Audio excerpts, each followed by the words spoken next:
Sot ballafaqohemi jo vetëm me rritjen e numrit të divorceve, po ballafaqohemi me rritjen e numrit të dhunës, ballafaqohemi edhe me do fenomene të cilat vërtet janë një shenjë ose janë një tregues shumë i madh si neve nuk jemi mirë si në shërbimin e institucioneve, ashtu edhe në shërbimet tona në përgjithësi si shoqëri. Po ndalemi pak tek shoqëria edhe tek tabut.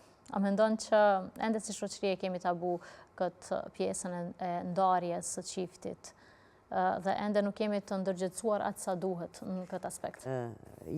Kemi tabu. Unë mendoj tani nuk janë siç kanë qenë, sidomos në vendet urbane, ka ndryshime. Unë mendoj ka tabu edhe për vizitat e çifteve tek psikologu, prandaj këtë është një tregues se ende ekzistojnë këto stigmat, por jo në atë formën ose jo në atë masën siç kanë qenë.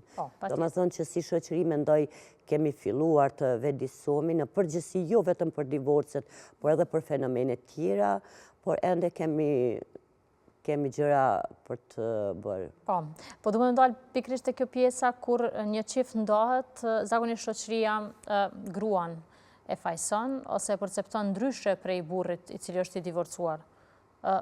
Qysh e trajtoni, domethënë, rastet e tilla?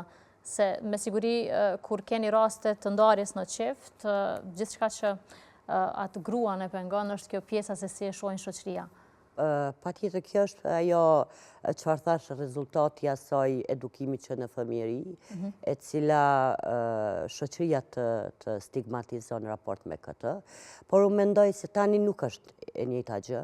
Unë mendoj si vërtet në disa vende, gjithmonë duhet patjetër me cik vendet urbane, nuk është se ka mos stigmë, nuk është se gratë e kanë aq të pamundun ose nuk është se nuk e kanë mundësinë, sidomos kjo që ka shumë e rëndësishme për kraja familjes, ku neve dim në vitet e kaluara nuk ka pas mundësi për krahet një vajzë ose një grua për divorc, as ta diskutoj, tani ka për kraje, momentin që ajo grua për krahet, unë mendoj si nuk është se shumë e bren mendimit të tjerëve se si do mendoj shoqëria, por vërtet mendoj si në këtë aspekt krejt ajo që ka ndiku është pavarësimi financiar, pavarësimi arsimor i grave.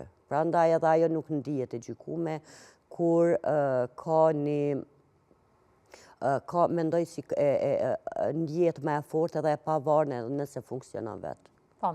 Qysh kishim mujt me ndërgjegjësu qytetarët që nuk është tabu me ardhur te psikologu, sepse i shohim që ndihen shumë të gjykuar, domethënë edhe hezitojnë me marrë ndihmë prej psikologës, hezitojnë me marrë ndihmë profesionale, domethënë.